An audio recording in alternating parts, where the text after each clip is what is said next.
Les chatbots sont aujourd'hui devenus un élément essentiel sur les sites internet d'entreprises. Ils permettent à la fois de proposer un service client disponible 24 heures sur 24 et tous les jours, donc même le week-end où vos clients pourraient avoir des questions. Ça permet également une réduction des coûts opérationnels. Donc les chatbots peuvent gérer plusieurs discussions à la fois sans intervention humaine. Et donc ça permet également à votre équipe de gérer des tâches à plus haute valeur ajoutée. Et enfin, la génération et qualification de leads. Donc un agent IA peut être entraîné à engager vos visiteurs, à récupérer et à vous envoyer automatiquement leurs coordonnées. Donc dans cette vidéo, je vais vous présenter comment implémenter un système de chatbot sur votre site d'entreprise. Et ça va me permettre de vous présenter un outil formidable pour le code de site internet, puisque dans l'exemple, on va en créer un de A à Z avec notre chatbot. D'ailleurs, si tu es une entreprise et que tu es intéressé par ce genre de système, par les automatisations, par les agents IA dans tes processus, n'hésite pas, il y a un lien dans la description, tu peux prendre rendez-vous et on parlera de ton projet et des solutions qu'on peut mettre en place. Il y a encore 4 places, 4 agents IA gratuits et personnalisés que j'offre, donc n'hésitez pas. Et maintenant, on va pouvoir passer au système et aux outils qu'on va utiliser. Donc cet outil s'appelle Lovable. Lovable, ça vous permet de créer des sites internet avec l'intelligence artificielle et des prompts que vous lui donnez.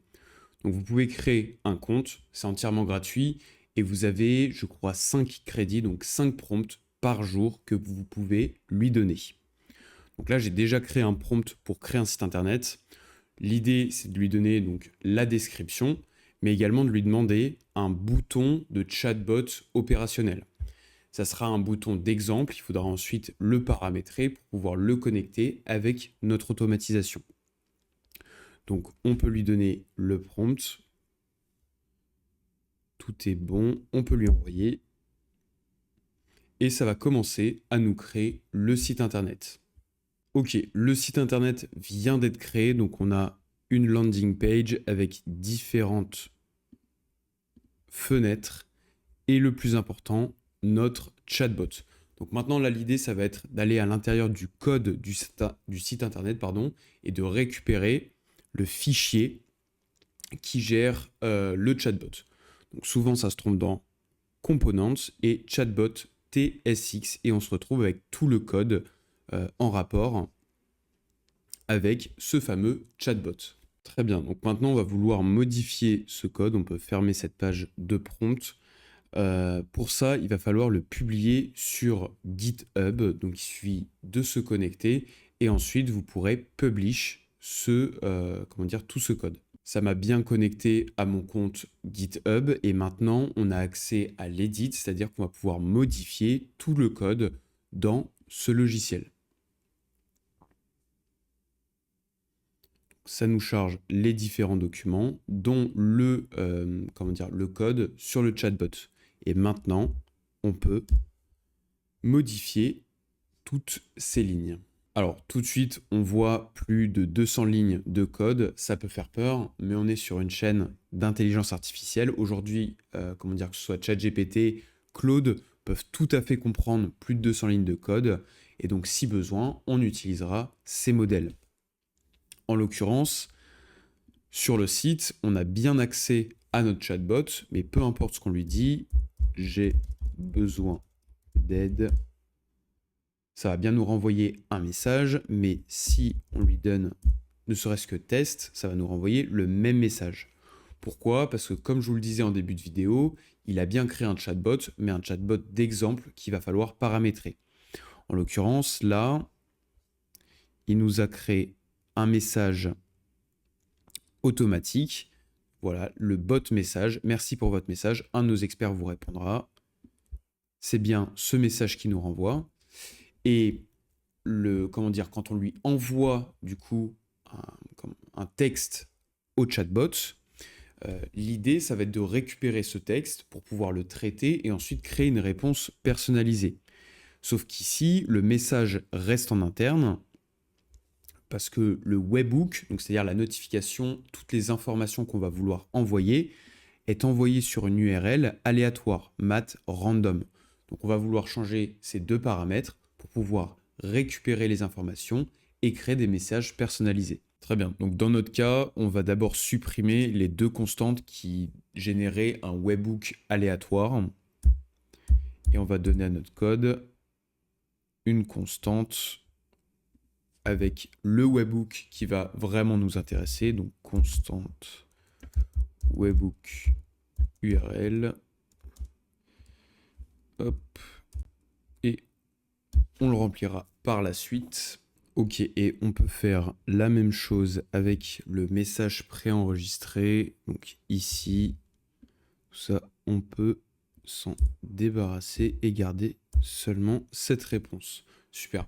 Pour la suite, ça va être tout ce qui va correspondre à attendre la réponse de notre système N8N.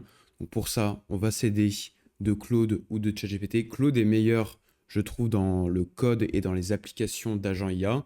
Donc on va lui copier-coller le code et lui demander du coup comment modifier, ça va être cette partie-là.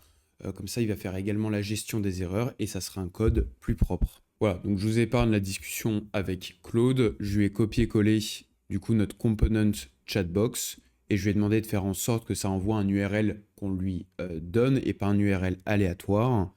Et à la fin, je lui ai demandé de faire en sorte qu'il attende du coup la réponse de notre système pour pouvoir l'afficher. Et donc, il nous a bien renvoyé le code final qu'on peut copier et coller. Voilà, on a bien notre code prêt à fonctionner pour notre système N8N. Alors, on se retrouve maintenant sur N8N. Alors, pour ceux qui ont vu la vidéo, ce système ressemble à l'agent IA qui était expert dans ta société. C'est normal, c'est le même principe, c'est-à-dire qu'on va fournir des informations dans une base de données et l'agent IA va y avoir accès pour pouvoir nous répondre. Donc là, l'idée, ça va être de construire cette base de données, lui fournir des informations et ensuite la connecter pour pouvoir interagir avec ces informations. Donc d'abord, on va vouloir créer une collection sur Qdrant, donc c'est l'outil pour créer les bases de données. Pour ça, un nœud HTTP request, ça va nous permettre donc de faire une requête à Qdrant pour créer la base de données. On lui indique où se situe notre serveur, notre cluster. Donc pour ça, on se rend sur la page d'accueil et on copie-colle l'endpoint. On lui dit de créer une collection et on va donner comme nom à notre collection le nom de l'entreprise, en l'occurrence Strategy Flow. On peut tester notre nœud. Et ça nous a bien créé, si on rafraîchit la page, notre collection Strategy Flow. Ok, maintenant, on va vouloir récupérer nos documents d'entreprise et les insérer dans notre collection Qdrant. Pour ça, j'ai créé un Google Drive, un dossier donc nommé données PDF avec la présentation de l'entreprise sur 8 pages. Donc on va faire un nœud HTTP request qui va faire une demande à Google de nous lister les différents fichiers, s'il n'y en a qu'un, donc un fichier, dans notre dossier. Pour ça, vous pouvez copier-coller l'URL et on va indiquer entre les guillemets l'identifiant de notre dossier qui se trouve après folders. Donc on peut copier, coller et on lui indique bien de récupérer seulement les PDF. On peut tester et ça nous renvoie bien donc Strategy Flow PDF avec son memtype. Donc Strategy Flow PDF, c'est bien le cas, avec son identifiant qu'on va pouvoir ensuite utiliser pour télécharger ce document. Très bien, du coup il suffit de créer un nœud Google Drive Download File, donc télécharger un fichier et lui indiquer le fichier qu'on veut télécharger. Donc pour ça on récupère l'identifiant qu'on a récupéré, on peut le drag and drop dans le champ associé. On peut tester. Et ça va bien nous renvoyer donc du coup le document PDF Strategy Flow dans la variable data. Ok, ensuite on peut, donc si vous êtes habitué à mes vidéos, une fois qu'on a récupéré le document sous forme de fichier, on va en extraire le contenu, donc le texte, on crée un nœud extract from file, en l'occurrence depuis un PDF, et ça va nous renvoyer tout le contenu en l'occurrence le contenu texte. Ensuite, donc le nœud extract from file, vous avez vu, renvoie plein de différentes données. Nous, on veut seulement récupérer le contenu, le content.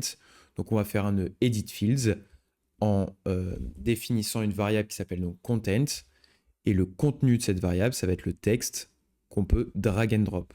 Donc, pour la suite, on ne retient seulement que le contenu texte dans la variable content. Ok, ensuite, une fois qu'on a le contenu de la description de l'entreprise, on va vouloir l'insérer dans notre base de données vectorielle.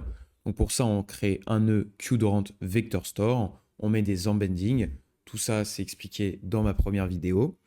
Un défaut data loader pour lui préciser qu'on lui envoie des données sous format JSON. Et enfin, un caractère text splitter. Donc là, ces paramètres, c'est les paramètres, je crois, de défaut, suffisent largement. On lui indique la collection dans laquelle on veut insérer les données, donc en l'occurrence stratégie flow, et on peut tester le nœud.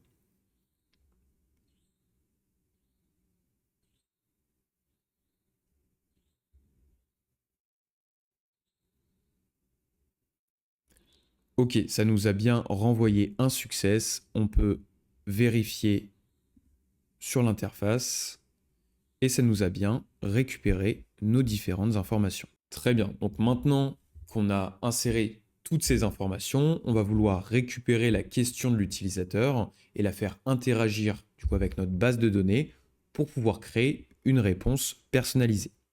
Donc pour récupérer la question de l'utilisateur, on utilise le trigger webhook. On va définir la méthode post puisque dans le code, on avait bien précisé que ce qu'on envoie, c'est une méthode, c'est une notification post. Puis on va récupérer l'URL de test, c'est-à-dire que c'est à cette URL que Lovable, notre site internet, va envoyer les informations dont la question. Donc on peut copier-coller l'URL et se rendre dans notre éditeur, donc GitHub Edit, et on va pouvoir modifier l'URL, la constante d'URL qu'on avait créée tout à l'heure.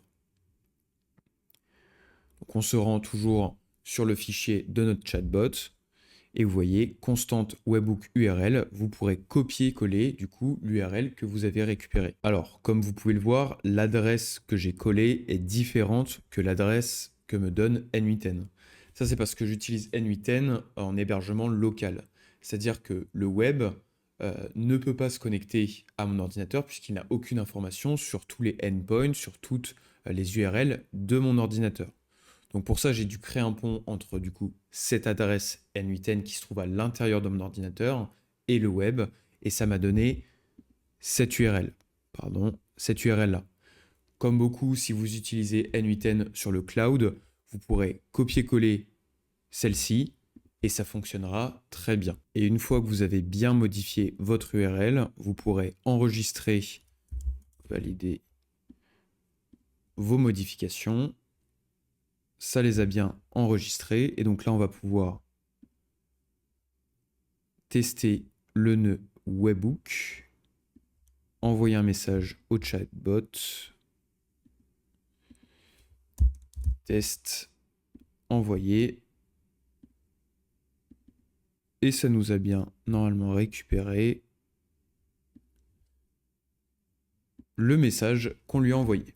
Ok, donc là vous voyez, on a plein de données différentes, on veut seulement le message. Donc pour ça, on fait comme sur la partie en haut, un nœud edit field.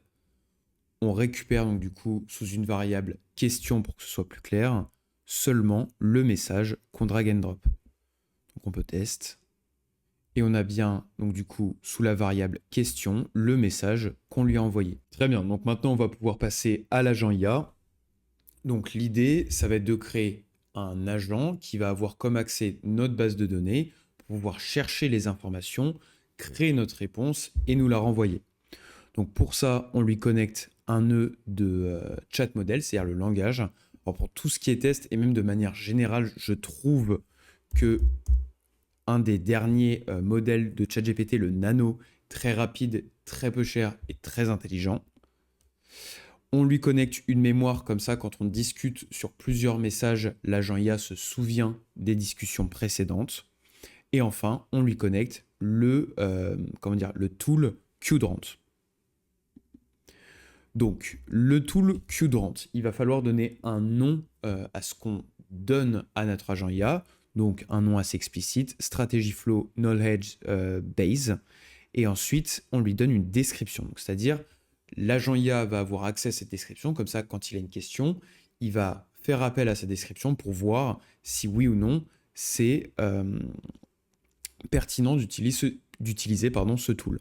Donc on lui définit tout ce qu'il va y avoir dans notre base de données. On lui donne la collection dans laquelle sont stockées nos données.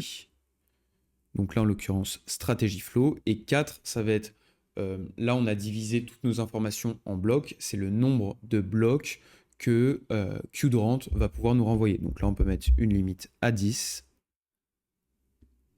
Et on va connecter ensuite un système d'embedding. Donc on peut tout à fait utiliser les embeddings d'OpenAI. Cohere est spécialisé là-dedans, donc on peut utiliser Cohere. Ok, donc on va pouvoir tester maintenant notre agent IA directement sur le site. Donc on va attendre pour un event. Alors comme c'est une entreprise de transformation, bonjour, combien serait le devis pour une transformation complète d'une entreprise de 80 personnes? On peut lui envoyer. Ça nous a bien récupéré notre message.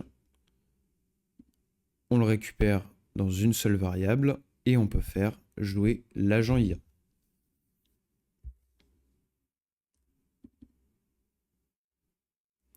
Et ça nous a bien renvoyé une réponse personnalisée. Bonjour, le devis pour une transformation. Ça dépend de la complexité et ça nous conseille du coup l'audit gratuit. Donc c'est très bien, ça fonctionne. Maintenant, on va vouloir renvoyer la réponse à notre chatbot. Alors déjà, vous avez bien vu la vitesse à laquelle notre agent IA a récupéré et a renvoyé la réponse. Ça, c'est notamment dû du coup aux embeddings de Cohere. Donc c'est un langage qui est extrêmement rapide et qui est spécialisé du coup pour aller récupérer des données dans les bases de données vectorielles. Donc maintenant, pour répondre à notre chatbot, on vérifie dans le code du site internet. Là, ils nous disent que la réponse data, ça va être sous la variable bot response. Donc là, l'agent IA, la réponse qu'il nous donne, c'est sous la variable output. Donc on va créer un edit fields, on va créer la variable bot response et on va lui donner du coup le contenu de la réponse. Et ça nous renvoie bien du coup la donnée sous la bonne variable. Alors ensuite, quand notre site internet nous a envoyé le webhook, notre système est censé avoir renvoyé un message de success. Nous, on ne veut pas un message de succès constant, on veut que ça renvoie notre réponse. Donc, dans le trigger webhook, on précise bien que pour la réponse, on va attendre le respond to webhook node. Et donc, ça va être ce dernier nœud. Et on va lui donner du coup le first incoming item. Alors là, en l'occurrence, on n'aura toujours qu'un seul item, ce qui sera du coup la réponse. Voilà, donc l'agent IA est au complet. On va pouvoir maintenant tester ça en entier. Donc notre webhook est bien en train d'écouter. On peut aller sur le site internet. Je vais juste le rafraîchir au cas où. On va pouvoir ouvrir le chatbot, lui demander une réponse. Donc on peut faire la même que tout à l'heure. Bonjour, de combien serait le devis formation digitale complète d'une entreprise de 80 personnes. Normalement, ça va recevoir notre message et ça nous a répondu juste ici. Bonjour, le coût d'une transformation peut varier. avec une estimation et la proposition d'avoir un appel du coup pour récupérer les coordonnées. Tout fonctionne bien. Donc voilà le workflow au complet. Je répète que si tu es intéressé pour implémenter ce genre de système pour une automatisation ou un agent IA dans ton entreprise, n'hésite pas à prendre rendez-vous avec le lien dans la description pour qu'on puisse parler de ton projet. Et merci d'avoir regardé la vidéo.